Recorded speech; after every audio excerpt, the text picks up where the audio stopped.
Ricky McGee, welcome to the program. Yes, hello, how are you? I'm good, thank you. Geez, I don't know where to start. You know, when I read your book, I just went, well, actually, when I finished it, I thought I didn't know where to start with questions with you. But you know, obviously for those people who don't know your story and haven't read your book, how did you initially get or find yourself stuck in the outback with no shoes, car, water or food?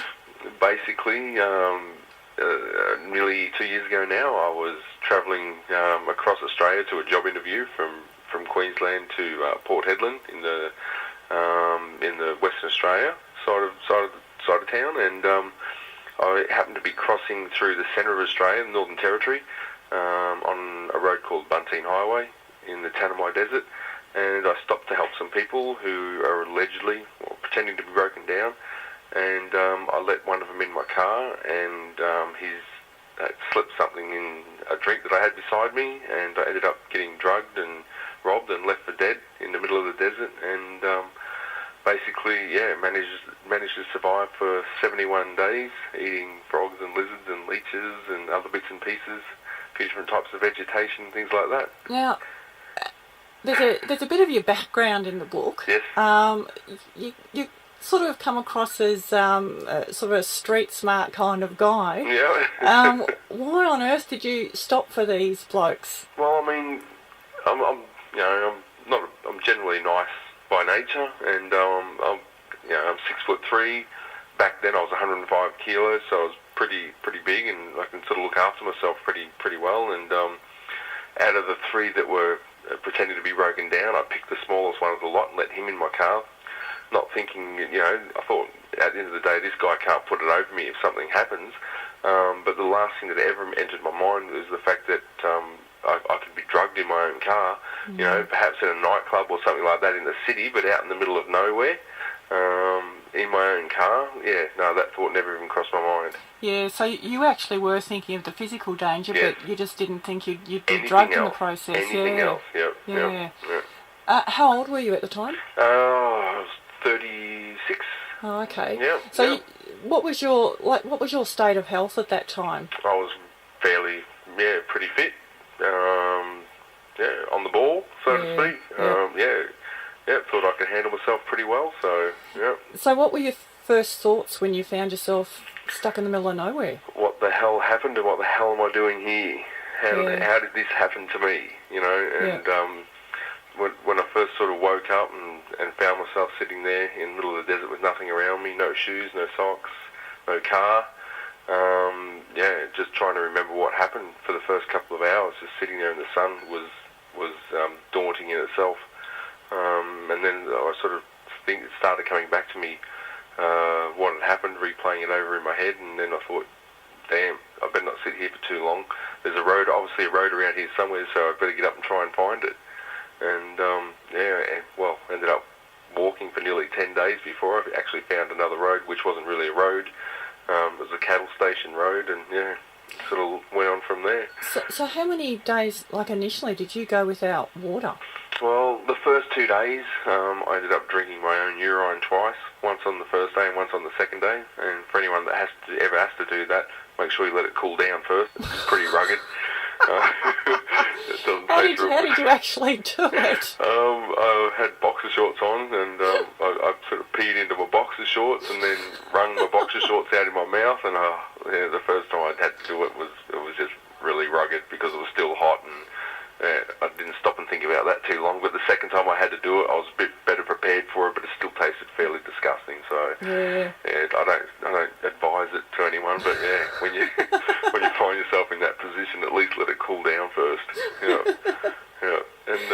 but then on the third day, I remember standing on a ridge after I'd been walking for a couple of days, and I saw some rain clouds off in the distance, and I sort of saw a bit of a shower, and so I sort of made a beeline for it, and by the time I got there, the rain had passed, but it left a few puddles of water, and it sort of went on from there. I just sort of started chasing rain clouds around in an easterly direction, trying to find a road at the same time. Puts a whole new meaning to Rain Man, doesn't it?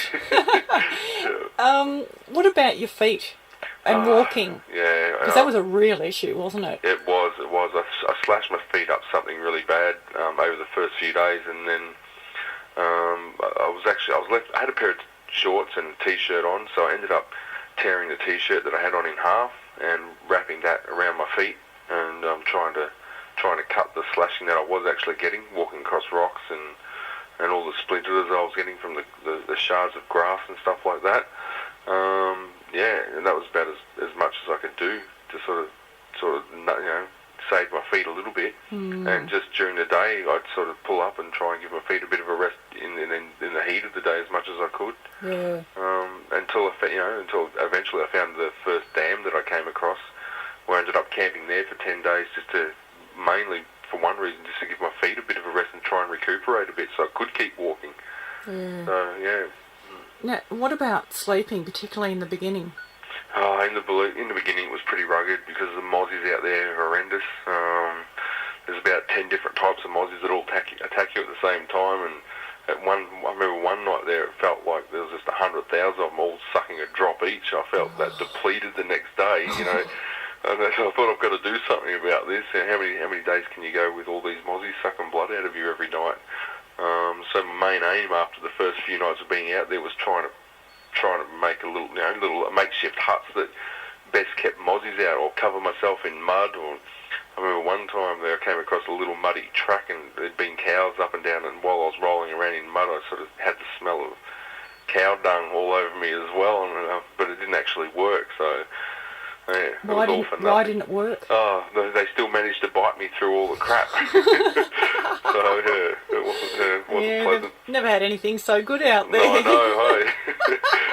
But each time I built a little humpy or a little makeshift house, it got better and better, and then the last one I eventually ended up making was pretty much mozzie proof, which I was pretty happy about.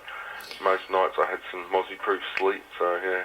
But I mean, I know if I get one mosquito bite, I just itch like anything.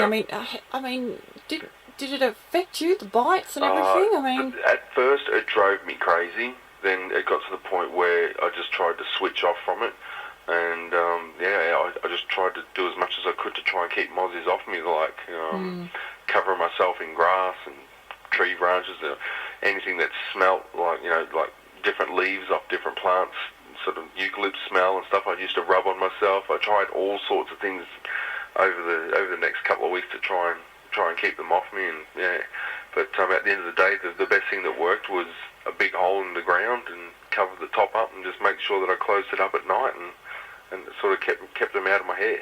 So what did you build or construct as a home towards the end there? When I found the second dam, I ended up, it just happened to be a cattle mustering point. And because I found myself on a cattle station, obviously out there they're pretty big. This one happened to be 2,500 square kilometres, so it was a pretty big station. And I found a cattle trough, a feeding trough. For some people who don't know what that is, it's a big steel trough that they used to feed the cows out there. And I ended up dragging that to the top of the dam, and I turned it upside down and used that as my roof, and proceeded to dig a hole underneath it over the next week or so.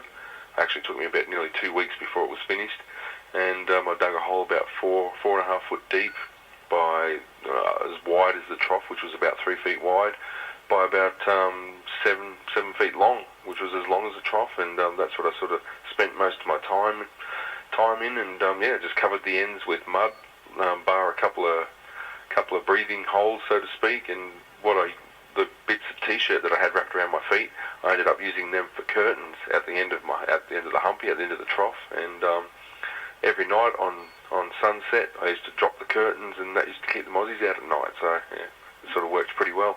Unbelievable. When you came across the cattle station, though, did you think that, okay, this is it, someone's going to find me pretty soon? Yep, I thought I was saved. I thought, this is it. I found a road, came to a set of gates, and had cattle station, had a sign pointing this way to the cattle station. I thought, I'm sorted now, I'm saved. And I walked for 3.5 days down this road, looking for a cattle station, and as it turned out, I was about still 55 k's off finding the station when I come to a set of crossroads with a couple of different signs pointing in either direction, all of a sudden, I had a decision to make. Do I keep walking down this road? Every time I came to a hill, I was expecting to see a farmhouse over the next rise sort of thing, but it was just more road and more road. And then when I hit the Boree sign, which actually meant the East Bore, but the way it was on the sign it read Boree, so I thought, oh yeah, this sounds like a place. So I ended up heading down this track, and I mean, lucky I did. The first dam I came across was about 8 k's down the road. So, and as I said, the actual cattle station house itself was another 50 k's up the road, which I just wouldn't have made. I would have died before I got there. So I'm sort of lucky that I took a turn when I did and found the first dam, and then after a while I heard some planes off in the distance, and sort of that's when I headed towards the second dam, which I didn't realise there was a second dam there at the time. But I mean, even that was another 10 k's up the road, which I passed out from dehydration a few times on the way. And the last time I sort of passed out and woke up, I saw this big green grassy hill off in the distance, and I thought, oh, there's green grass there, there's got to be water there somewhere. So yeah, finally sort of crawled the last 500 metres to that one, and that was where I ended up for the last 6 weeks that I was out there.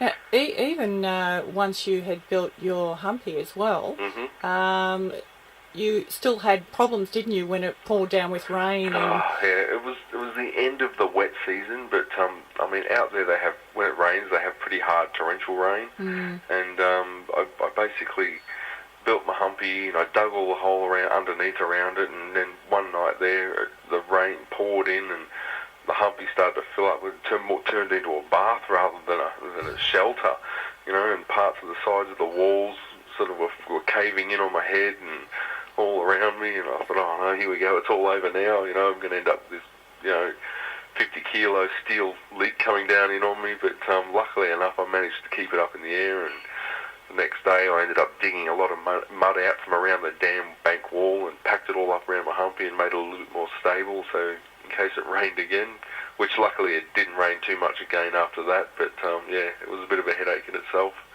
How did you actually prevent yourself from not losing your mind and not sort of giving up? At first, I mean, I never really thought that I would be stuck out there for any length of time in the beginning, so every day I thought, yep, today's the day I'm going to be found, and I had a bit of a routine going where I literally had to go and collect food every day. So, the dam I camped on, there was leeches and frogs and lizards running around and grasshoppers and caterpillars. So I sort of kept myself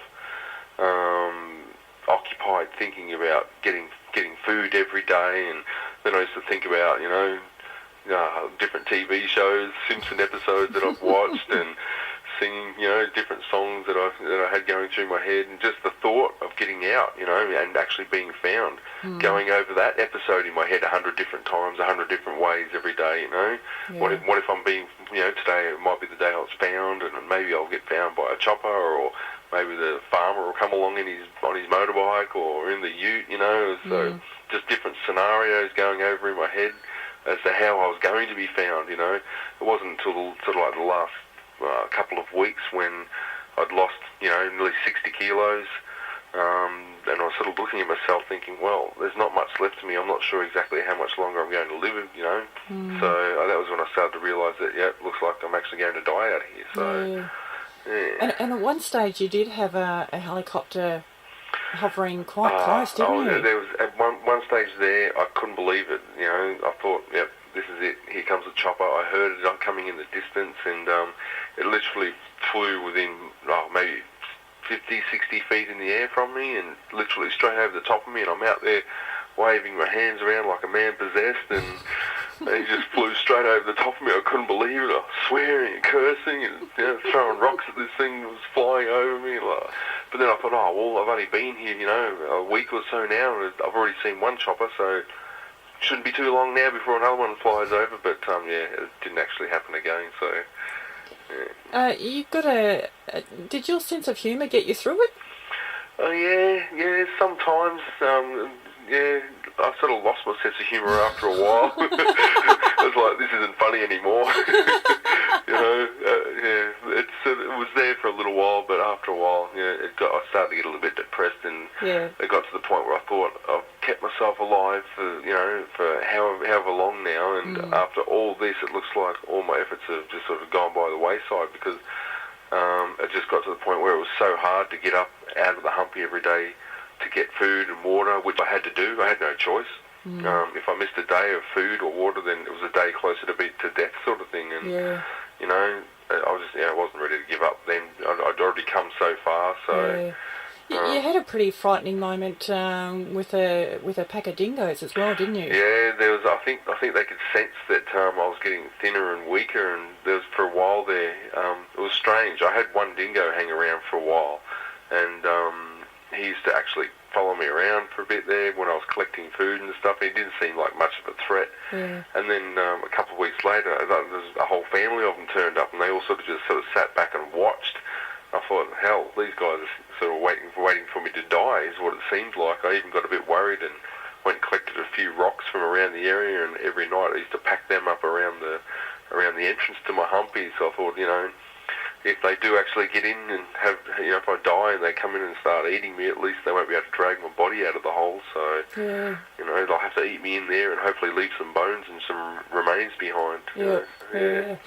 I don't want to sort of really go too much. Well, I don't really want to go into how you were found or how you got out of there, because I just couldn't wait to get to that part in the book, so I don't want to spoil it for anyone.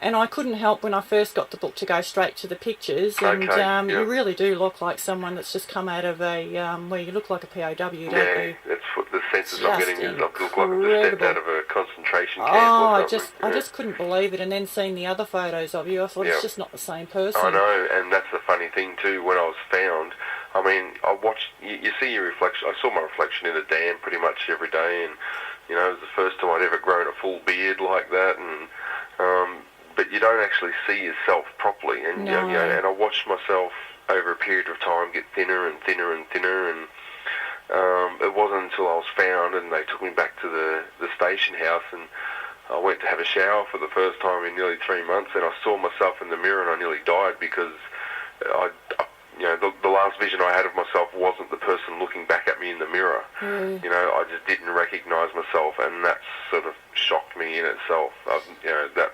That sort of put me back a few steps, just not seeing myself again. How much longer do you think you would have lasted? Because from what I could gather, I reckon sort of a week or 2 weeks at the most. Yeah, I was pretty optimistic when I was out there thinking, I could have lasted another week, but another month or so, but realistically, if I had lasted probably another 7 to 10 days, I think I would have been fairly lucky. And as it turned out, the guys that came out that did actually find me weren't supposed to come out and check that area for another month. Because it's such a remote part of the cattle station, they were in the area, and they thought, while we're out here, we might as well check the dams and the fences out there, because they were getting ready for the mustering season, and they didn't want to head to that part of the property again because it was so far out. So they thought, while we're out here, we'll go and check it, and lucky they did, because they found me, and here I am today. Yeah, now that you've given that part of the book away. The other thought that I had while reading your book was that this kind of thing must happen more often, because I don't remember seeing your story in the news. And that's the problem. And that's something I really hope people get out of the book and get out of the interviews that I'm doing at the moment, is the fact that as beautiful as the Northern Territory is, and as hard as the job is for the police up there and everything, that this is something real. This does go on out there. Because what was their reaction from the police? I mean, at first, the general consensus in the Northern Territory is it's such a vast area, and a lot of bad stuff does go on there. They just generally, it's in the too hard basket when it comes to the police. And I'm not saying they don't do their job or anything up there, but they're quick to blame it on in their eyes, obvious things. It must have been criminal related or drug related, or you're just stupid and you walked away from your car and wandered off into the desert. And it's not until you prove them wrong or what they're throwing at you is, I'm sorry guys, but this actually happened. Then it's a matter of, okay, maybe you're telling the truth, and now it's time that they have to get up and do something about it. But by then, it's too late. Because I think also one of the other things you were accused of was trying to commit suicide, weren't you? Well, they threw everything at me, as they did to Joanne Lees, and for those people who know the Wolf Creek saga, the same deal there. You know, it's just everything they throw at you is just. I don't know. I don't understand it myself. All I know is this really happens. This actually goes on out there, and a lot of people have to be aware that if you're travelling in that part of the territory, you have to let somebody know where you're going. You have to let somebody know where you're leaving from. And if you don't turn up in a certain amount of time, somebody must notify somebody. So if somebody's out looking for you straight away, because if you don't turn up, there's a good chance that you won't. So yeah, it is very dangerous out there, unfortunately, and more people need to be aware that this does actually happen out there. It's not just something that happens randomly. The amount of people that go missing in the Northern Territory is over the top. It's unbelievable, and unfortunately, the rest of Australia don't hear about it. You know, it's the wild, wild west out there. It always has been and still is, and it needs to change. Yeah. You know. There's just so many more questions I could ask you, but maybe I'll ask you this: what was a luxury while you were out there? A luxury. A mozzie-free night was a luxury. Towards the end, when I finally got my humpy to the point where there was only 1 or 2 mozzies coming in at night, I was quite happy. I would have given up a lot of things, just for that. Yeah, that was a luxury item. Yeah. Oh, actually, the other thing is too. What would have happened if this had have happened? 3 months later. I honestly don't think I would have survived. Yeah. I was quite lucky. It was the end of the wet season, so there was dams full of water. There was a lot of vegetation, a lot of green vegetation around, and there was a lot of animals running around. Without the rain, I wouldn't have had the vegetation to live off. There wouldn't have been any frogs in the dam. There wouldn't have been any leeches. So half my food source wouldn't have been there, and more than likely, I wouldn't have lasted 3 days, let alone nearly 3 months. Yeah, I was pretty lucky. Yeah. Unbelievable. Yeah. It's just an absolutely fascinating read. Yeah. And have you had anyone come to you about movies? Yes, I have. Actually, the guys that made Wolf Creek.